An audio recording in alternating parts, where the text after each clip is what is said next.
Good morning. We hope you're well on this Tuesday morning. If you're at home, if you're homeschooling, if you're a teacher, if whatever you're doing and listening at work, hope you're keeping well and staying safe. We're going to hear from Tom Gallagher in a minute, the story of how everybody has to remember, as the restrictions are being lifted, we have to maintain our vigilance, we have to hold firm, we have to maintain our, I suppose, worry that there is the virus out there. We can't be lackadaisical about this. And his story, we spoke to him briefly last week. I said I'd give him a little bit longer just to recuperate and relax, and spoke to him yesterday evening. Also on the Waterford News and Star and the Munster Express, fabulous reports today of many, many different stories of very positive things that are happening around Waterford and the South East.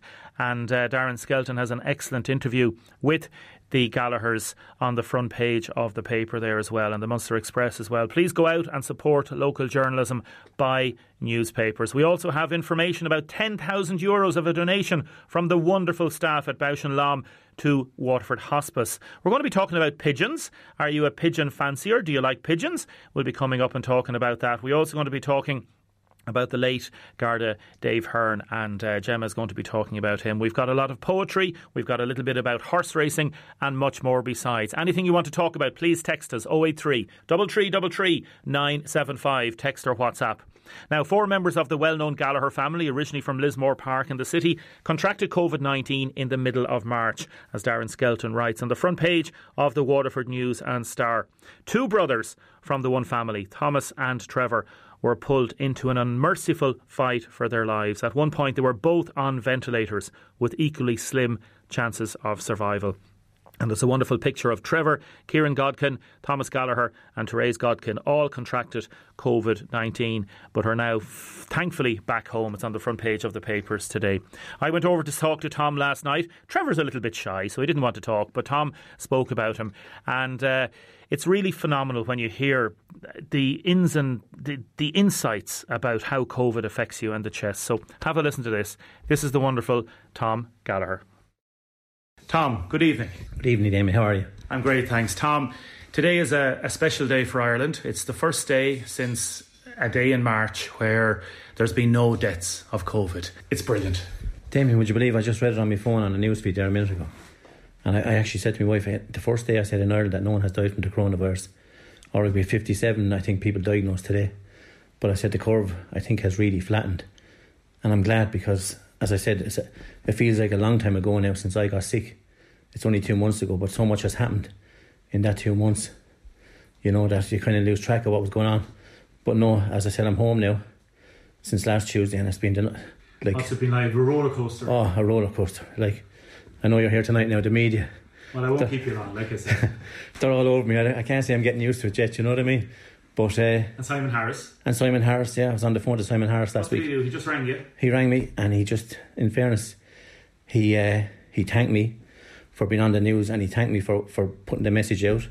And he more or less said that no matter what company, if they went to a PR company, they could never get the same ad across to people as someone who had suffered with the virus that, like I had, my brother Trevor. And I think it was ironic that we were 2 brothers who had the virus together, and that the fact that we spent 6 days overlapping each other in ICU together, which again, even the medical staff in University Hospital Waterford were kind of flabbergasted. And, you know, it put pressure on them to have 2 brothers there, like, you know, yeah. And we were so seriously ill then. What happened when he started getting sick? Did you have to look after him? Were you close to him? What happened? Well, basically, Damien, my brother Trevor lives with my younger brother Nigel at home in our parents' house.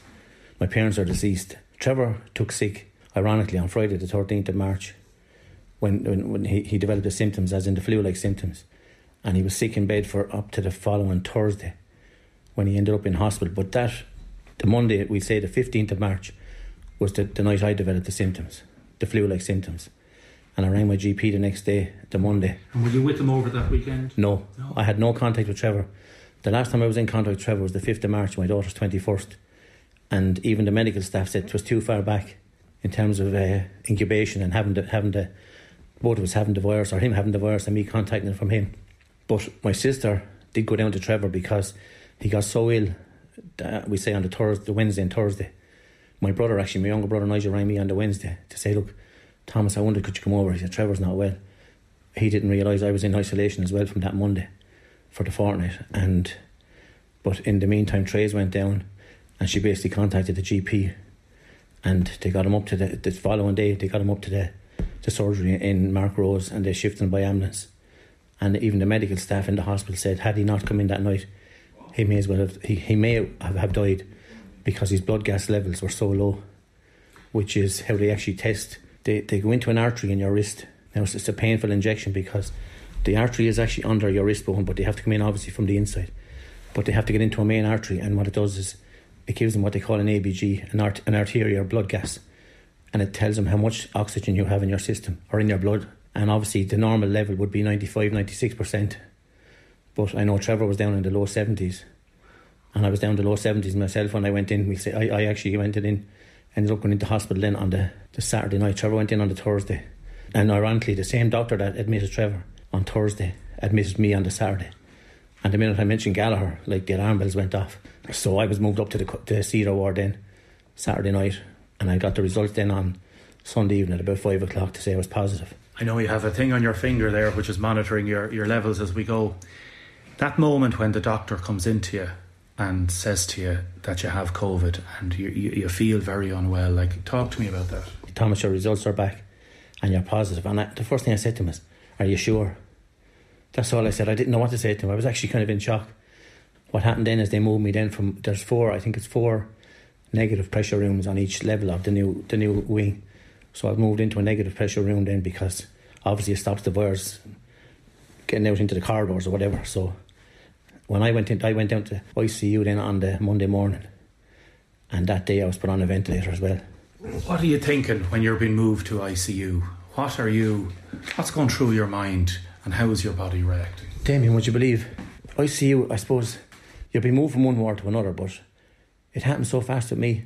I actually only remember leaving the room. They put oxygen on I had to put an oxygen mask on, both for the protection of the doctors that were bringing me down, and for me because I needed oxygen, because I couldn't, the normal air, room air wasn't good enough for me. I was under pressure breathing. I don't actually remember much of going into ICU at all, because you're kind of prepped. It's not like going in for an operation where you know you're going to be put asleep. You know, because my oxygen levels were so low, I was probably coming in, I won't say I was coming in out of consciousness, but you wouldn't be as coherent as you would be. What about the trying to breathe? Oh, Damien, that feeling of suffocation, it's horrendous. Like, they put me on the oxygen meters in the rooms. I think they go up to 15 litres. When I left the hospital, I was coming down on 2 and 4 and 2 before I started breathing normal air. So that's the max they could give me in the room. And I felt as if someone had a pillow on my face, but they didn't. That's how I was breathing, like someone who's going to have a baby, Damien, panting. And they knew then. From your breathing, it's all about your breathing. That's what, and the lungs are starting to get flooded. This thing really attacks your lungs, like. And there's no let up from it, like, so it's night time, it's daytime, there's no let up. Oh no, like, it's constant. Like, you're sleeping with an oxygen mask on you. Like, when I went in first, I was on 100% oxygen. Now the 100% is a mask with a bag attached to it that fills with oxygen at the start, so you have a reservoir there that you're not going to, we say, take a deep breath, and there's no oxygen in the mask. The 10 days on the ventilator are just like, they're 10 days gone out of your life. You're not conscious. No, you're not. You know what I mean? How close were you to death? Well, the first ventilation, when I went in with the COVID virus, I came off it after the 10 days and I felt weak. That's when I lost a lot of the weight. I lost nearly 12 kgs in weight. I kind of came around after that. I was in ICU for another, I think it was a week and a half in kind of recovery in ICU. And I then moved up to the Cedar ward. Now, my brother Trevor had been in ICU for 3 weeks. Obviously, he was 4 or 5 days ahead of me. And he went up to the Cedar ward, and after a week then of rehab, he came home. And I was thinking I was going down the same path. And I went up on the Tuesday after Easter Monday. And I was grand for the first 2 or 3 days. But on the Friday, I just didn't feel right. I knew there was something wrong. What I used to do down in ICU was a thing called proning, which again, I think over the course of the virus hitting the world, it was a technique where they'd lie on your tummy and it gave the back of your lungs a break. Now, when I was on the ventilator, they told me they had me prone for 16 hours a day. So I'd be on my tummy. Now, it took 8 nurses or doctors to turn me over. I'm out of it, so I don't remember this. I know when I went in, I had a curly hair, they put my hair on a ponytail, because that was the kind of the in-house joke, because everyone's getting on to me about getting my hair cut. I didn't get a cut for 2 months before the the lockdown, and then another 2 months growth in there. So, or Tom Hanks in Castaway. The only thing I didn't come out was the beard, actually. I knew Trevor was in ICU when he went in first, Damien, and because I got so sick then, obviously, I didn't. It's not that I didn't remember where he was, but when Trevor was coming out of ICU, I was on a ventilator. He was in an isolated room, and I was on the bed. And he didn't know I was in hospital. The nurses told him before he came out, "Look, Trevor, he was being moved into bed up to the Cedar ward." They didn't pull the curtains on me. I was on the isolator in the bed, and they said, "Trevor, look, your brother Thomas is outside now." So Trevor actually saw me, but I never laid eyes on Trevor. In the 4 weeks Trevor was in the hospital, we never saw each other. That's, even telling that is emotional, isn't it? It is. It's frightening, like, to think that the two of you, like two brothers, and yet you're so close, but yet you're so far away, Damien. Like it was like when I was in hospital for the 66 days. I'm only 5 minutes from the hospital, but yet I thought my wife and kids we may as well have been in Timbuktu, Damien, because there was no visitors allowed. Like, the only visitors I had were friends of mine who were nurses or doctors in the hospital who come in to see me, and obviously the nurses treat me, and I got very friendly. I mean, obviously I was in there a long time, but when I was sick, Damien, I was sick. But when the days you be well, you had a little bit of banter with the nurses, and especially in ICU, because it's literally one-on-one, I actually got to know most of them by their names, even though all I could see was their eyes, Damien, because they were all masked up, and PPE, the whole lot. And in fairness to the nurses and the doctors, like the nurse in ICU has to put on Tyvek suits, and 12 hours a day they were in the ward, and I mean, it was horrendous. Like, I used to see them degowning when they go down for their dinner break, and their sweat running down their back. Like, when was your lowest moment? It must be like a science fiction movie. For somebody that's not been there, like myself or any listeners, they can't imagine what you would have been going through. Like, Damien, there was a few occasions when I was sick. I remember when I was on the ventilator the first time. Like, I asked the doctor after, "You're on a sedation through a drip, so when they want to take you off the ventilator at any time, they just stop the drip. It's not like being under a general anaesthetic where they knock you out for 8 hours." So basically, when they turn that off, some people come around after 5 minutes, some people come around after half an hour. But there is times when you're on the ventilator, you don't come out of consciousness, but you kind of have an awareness where you are. And I always remember there was one point when I thought, the beds in the hospital, they were a pen shape, and I remember coming around and I looked, and I actually thought, Damien, I was have to give myself up to some crowd that were going to experiment on me. And I was thinking to myself, no one even knows I'm here, like, it was frightening now.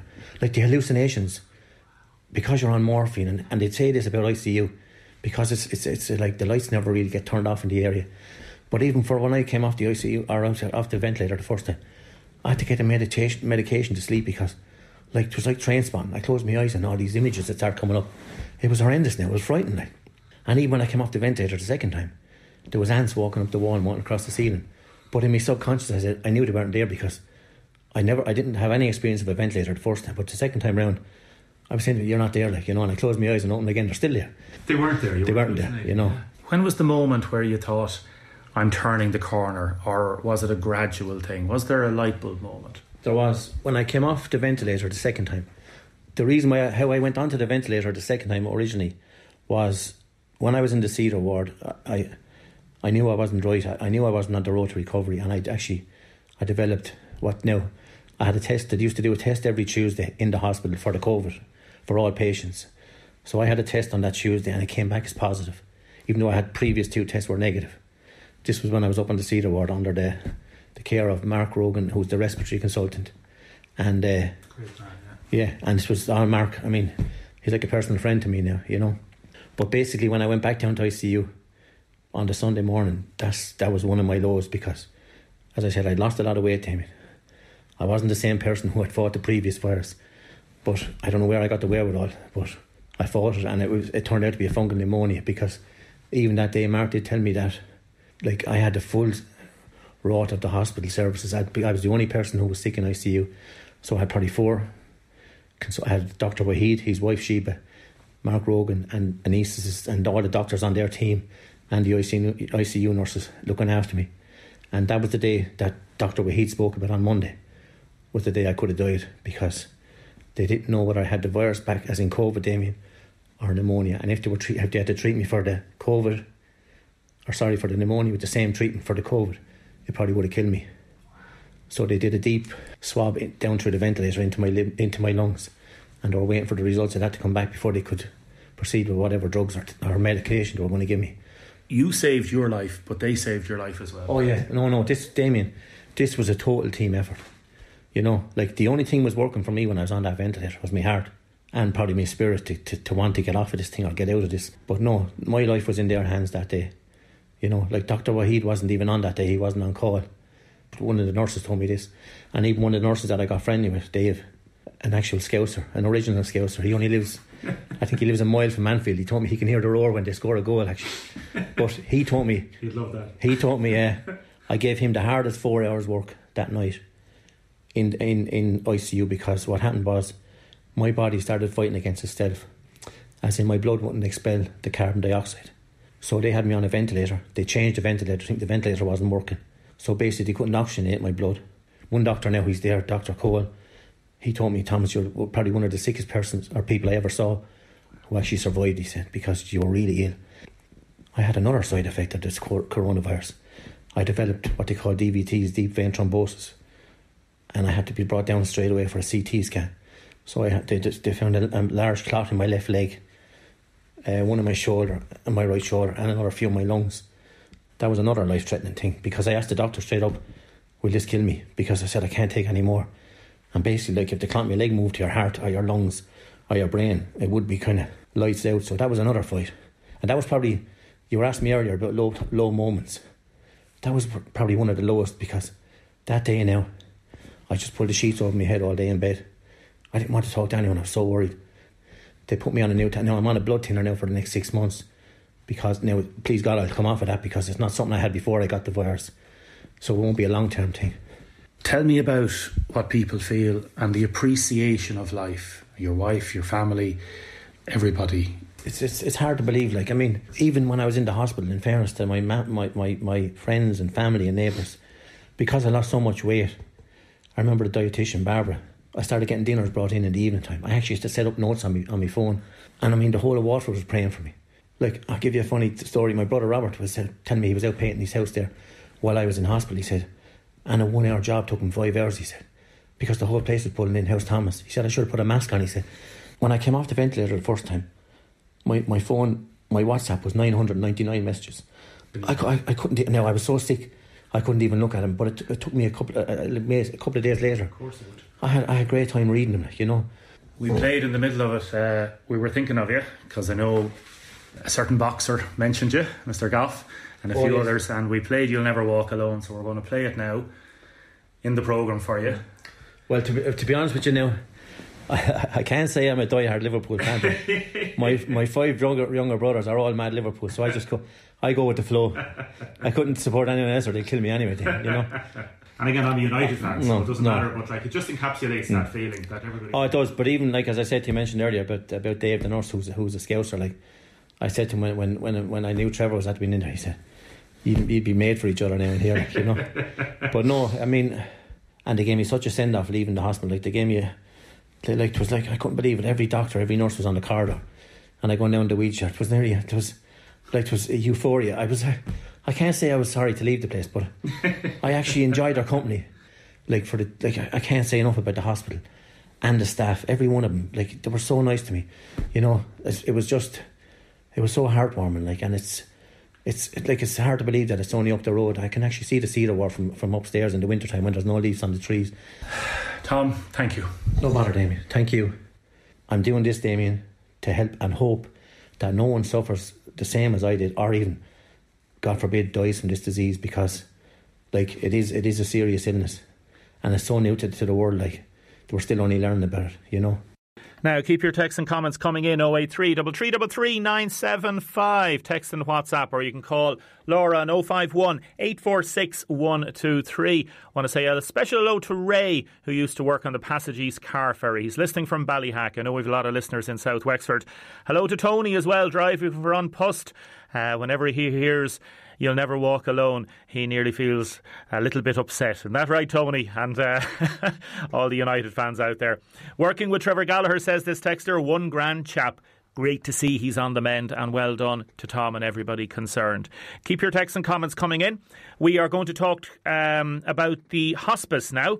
and the wonderful donation that Bausch and Lomb made yesterday afternoon of €10,000. I'm going to be talking to Shirley in a minute. I went out to Slieve Roo, again socially distanced, just like the interview with Tom Gallagher, and spoke with Mary Cummins, and her husband Michael was there. Michael unfortunately has got Parkinson's disease, and Mary Cummins has been campaigning and I suppose fundraising for the hospice for many, many years.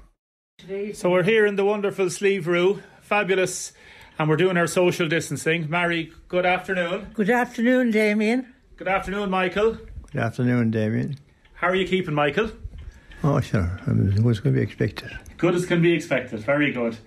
You've got great people to look after you. I have. Very lucky. Very lucky. I have my people looking after me. Mary, there's a wonderful thing happening today, and you're getting a few bob. I am indeed. Tell us about it. A fabulous, great company. Bausch and Lomb have been so supportive of Waterford Hospice over all the years that I've been with Hospice. They have been fantastic to us. And I just gave a call there last week, wondering if there was any money available, because, as you know, there's no Sunflower Day. Lots of things are cancelled, so there's no fundraising. Fundraising is, at the moment, is hard. So I got a call on Friday from one of the girls, Shirley, and Anne Hammond, and they said they were going to call to me today with a donation of 10,000 for Waterford Hospice. €10,000 for Waterford Hospice. Yes, and it's coming from the Employees Fund, which is a fund they have there, and every year out of that fund they give to several donations to several different charities. But over the years they have just, I couldn't thank them enough. And this couldn't come at a better time, because fundraising, as you know yourself, all the charities are hit and the money is hard to get. So this money is just fantastic. Yeah, they're a great company. Great company to us. That's a phenomenal amount of money, and as you say, it's coming at an amazing time that it just really needed. Like, you've officially stopped now. We had an interview with you in the last few months, officially stopped, but you're still going. Well, if there's any way I could help, I mean, even though that I'm not on the committee or anything, if there's anything that would come up that I could help, hospice will be very close to my heart. 28 years of my life I gave to it, so I would, to be number one charity for me. And I'm absolutely thrilled to be able to get this for them. And I can't thank them enough now, I just can't. The ladies will be here, they're coming later on to present a cheque. And we'll have a chat with them after this. Can I ask you, what's happening or what will happen with this money? Will you be able to give it straight to, or where's it going to go? Oh, it will go straight to hospice, and that money will go to the home care service. That's the home care service. It's 400. Well, when I was there, it was over 400,000 a year to run that. I'm sure patient numbers are gone up big time, and that money has gone up as well. I don't know what the cost, but it is costly to run the home care service. So it's needed badly, because if anything happens to that, I mean, I know we have a hospice now, but everybody wouldn't want to go into a hospice. A lot of people want to remain in their own homes, and this service is vital, and this money is so important to it. It is an amazing donation, and for the employees of Bausch and Lomb, they've been so generous with their money over the years to many different organisations, and this is a perfect example. Exactly. They should be proud of themselves out there. I mean, there was one year in particular, they all gave, I think it was €2 a week from their wages for so many months, and the company doubled it then, and at the end of the day they handed us 40,000, which is some money. It was fantastic. Where would you get it? People are great. They are. And the people of Waterford, I know over the years I've been fundraising, the people of Waterford are fantastic. And South Kilkenny? Oh, South Kilkenny, definitely, yeah. It's Waterford, South Kilkenny and the county of Waterford. We can't forget them, yeah. Michael is there laughing at me, all right, yeah. Huh? Yeah. Tell me, how are you getting on here? It's tough going, but how have you found it? How have you managed in the last I have 9 weeks? 10 weeks last Thursday. we're locked in. And Damien, we have to do it. We're all in this together. What can we do? We have to get on with it and do it and cope. We're lucky enough. We have plenty of space here. I'm outside most of the time. I can keep myself busy with the garden. I'm lucky that I have that. A lot of people don't have a room like we have. You know, they're in a small space trying to cope. It's not easy. It's not. Get your head around it and say, will we ever get out of it? We have to think positive and hope we will. I think Ireland have been fantastic the way they handled it.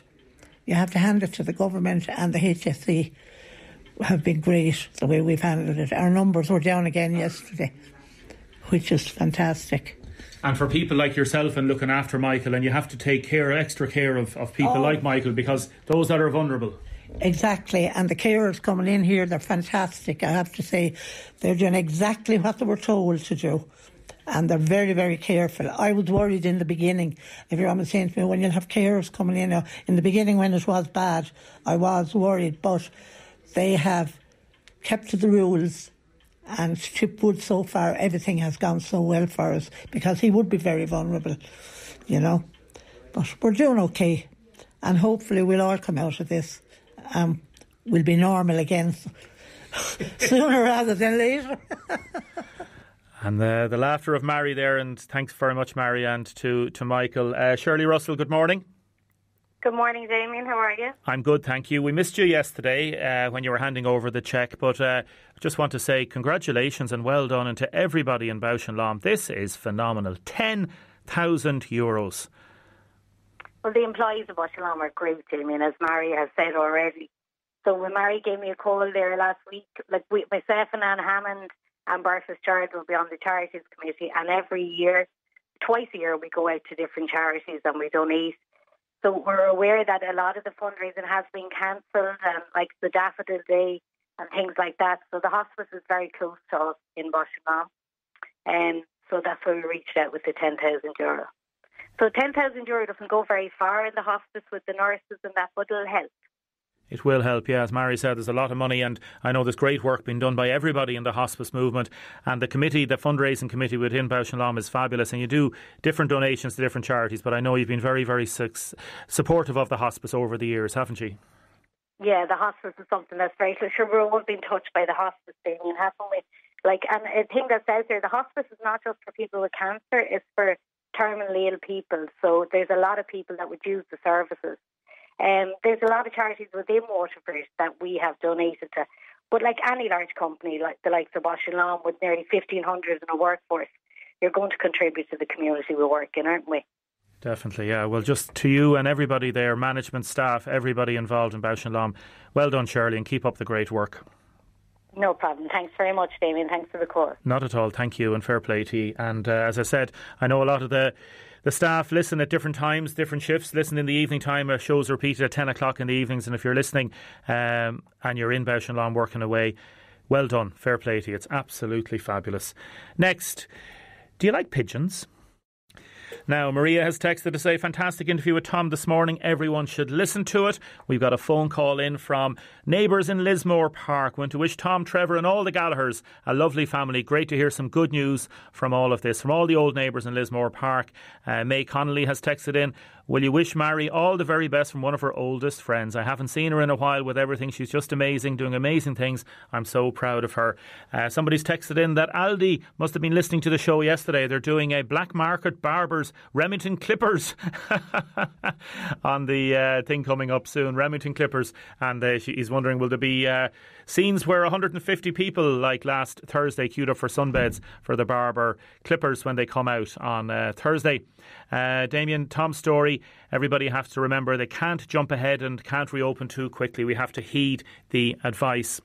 Now, one of the groups that would like to see possible reopening a little bit quicker are pigeon fanciers. There's quite a lot of pigeon fanciers around Waterford and around the South East. Remember when I used to work in New Ross, in the New Ross Standard? Good, strong pigeon clubs up there. St Paul's and the Deise, I suppose, pigeon club in the Manor as the centre of it. And there's so many other pigeon fanciers around. So they basically haven't been able to race their pigeons. And I spoke with Ger Baldwin. Ger has been keeping pigeons for many, many years. He loves his pigeons out in Passage East. Special hello to all the Baldwin family and to Wayne especially. Wayne's had some illness over the last 6 months. Want to wish him the very best. And Wayne, United will rise again. Now, speaking of rise again, here is the little chat that I had with Ger Baldwin about the pigeons.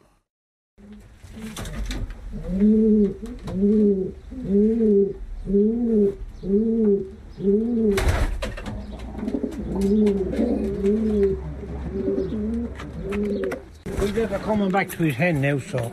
Who's he? The cock is coming back to his hen there now, so he's calling her into the box to nest. That's the noise. That's the noise of the cock calling the hen there now. He's later coming back there now. Where did he come back from? He was only in a training toss 3 days ago, but he came back. What's his name? With What's your name on him? a rip on his neck, and he was away for 3 days. I don't know where he was. But he came in there now. And he's gone into the box with the hen, calling away.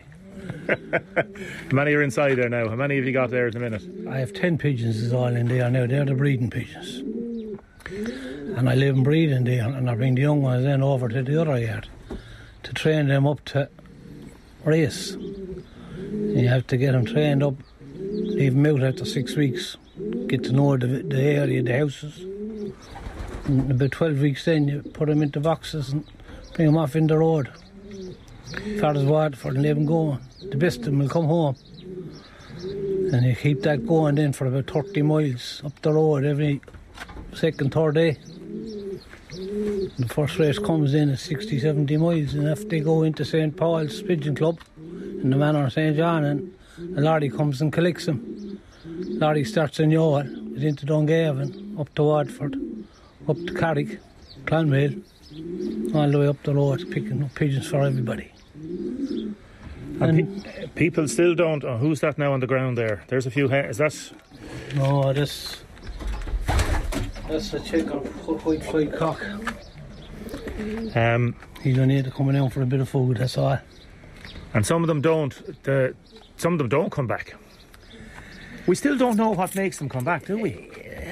Well, people say they have a built-in radar in their head and all this lot, and they have a compass in their head. And I don't know, that's up to the scientists to operate on them and check that out, but they're able to do great things. Sort of like, I'm 40 years keeping pigeons, and I'm after seeing some of them do some amazing things. You know? Like what? Well, I wouldn't be one of the best flyers, but I saw some of my mates. Joe Flynn had a pigeon flew from Thurso in Scotland. I have a painting of the pigeon, and I got another painting for Joe. Because you don't get those pigeons very often in life. It'd be like a stallion, like a thoroughbred racehorse. They only come along once in a while. One good pigeon come along in your lifetime, you're doing well. One top pigeon like that. How much are you missing the racing at the minute? Well, it's a hobby that it's in your blood, and you're thinking about pigeons all day. You wake up in the morning, pigeons are in your mind, and you're expecting this pigeon racing to start in the middle of April every year, and you're getting ready for it. And now we're at the end of May, and we're not even starting to train pigeons yet. And it'll take a couple of weeks to get them trained. With the help of God, with a bit of fine weather, and hopefully we might be racing pigeons before the middle of June. Because there is talk about getting back in some way and working out how to bring them in. And Yeah, well, our club has everything in place. We have gloves, sanitisers, mats at the door with disinfectant in it. Boxes are all disinfectant. There's wipes there to clean the clocks that we use, and everything is ready to go. Just we wants the work to go. And as soon as the government decides that we can go, we'll be on the road tomorrow, training. And is there any reason why you can't go tomorrow? You can train now at the moment from, as you know, 20 kilometres. That's as far as we can go from our own house now. Next week or whenever. 20 kilometres. But Most lads would like to go a lot farther with pigeons, you know, to get them that bit fitter. Yeah. So it's the travel restriction that's stopping The it. travel restriction that you can't go and leave your pigeons go 40 kilometres or 50 kilometres, which you'd like to do. And does it affect them? Like, obviously they don't know, but they're bred to be out and to be training, to be racing. That's another thing. They're bred to race. They're called racing pigeons, and fellas have them fed the best of grub to keep them in the best of health, get them fit as possible around your own home, but that's no good around your own home every day of the week. You want to get them into the box and into the car and up the road and let them go, and the best of them will be back, probably even before you get back. That's how good the good ones are. That's how good the good ones are.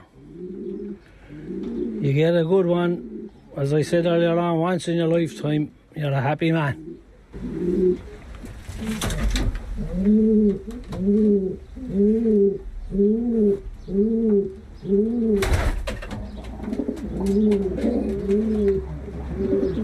And thank you, Ger, for the little chat with me. Ger Baldwin there in Passage East.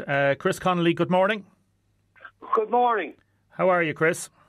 Good, David. Very good, very good. Good. You're trustee of St. Paul's Pigeon Club. You are very well known in pigeon circles across not just Waterford but across the country.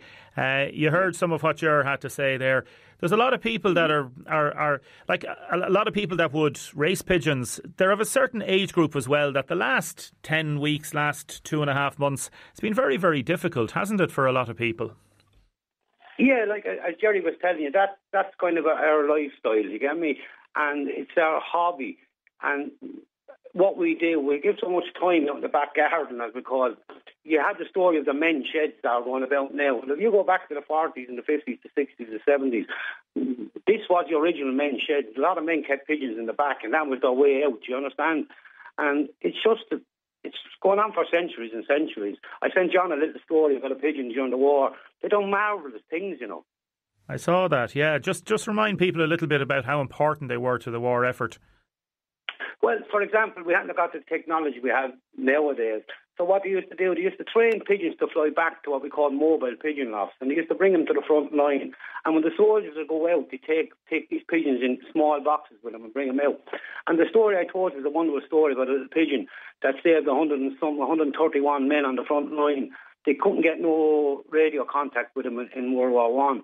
So they let this little pigeon go, and as the story says, he got shot, he lost his leg, everything. But he got the message through, and they also got the soldiers out. That pigeon was given an award, the medal, the highest honour you can get for the army. And over so many years, a lot of pigeons actually got that. Pigeons are used for wonderful things. For example, they use them now in what we call the sea rescue helicopters. Yeah. They actually have them trained underneath the helicopter in a bubble, right? And when they're going over the sea, they're actually trained. If they see anything in the sea, the tips up, and a light goes on in the cockpit, and it guides what we call the helicopter to what they've seen. And they're after saving lives all over the world. It's phenomenal, yeah. I was doing a bit of research on it last night, and that pigeon you were talking about in the war, that's Jeremy. But as Jerry was saying there, you get a good pigeon maybe once in your life, maybe one or two in your lifetime that are exceptional, isn't that right? Oh, yeah, like we remember them. Like, for example, I have a friend called Peter Power. That man had a wonderful pigeon. This pigeon won 3 big federations, second nationals. You know, we all wait for him. It's like everyone, like greyhound men. You can breed and breed until you find the right one. Same with horses, you know, that kind of way. Yeah, yeah. What's the situation? Why can't, like Ger was talking about the distancing, is that the real, in terms of driving more than 20 kilometres or more than 5 kilometres, is that the reason that pigeon fancing, pigeon racing hasn't been allowed back sooner? Again, we're going with the government guidelines again, as I said. Like, we're run by the Irish Homing Union, okay? And the instructions as we're keeping to the COVID structure, we're not allowed to go over the 5 kilometres. We have to keep our social distance. So we've got guidance now from the IHU to set up the social distance within the club. I think I sent you on the little thing to show you that. Yeah. So what's going to happen is there'll be 3 men inside the clubhouse up there. The lads will be called to drive up, just drop the pigeons off, The boys will do what they have to do inside, mark them and send them back to our pigeon clocks and away to go. So again, we have to social distance again, and we want to do that, you know. The big thing is, I suppose, with that system, Chris, is everybody has to turn up on time. You can't have somebody coming late and then, you know, everybody has to just make sure they're on time, isn't that it? Yeah, well, they're going to we'll stay in the car park up above.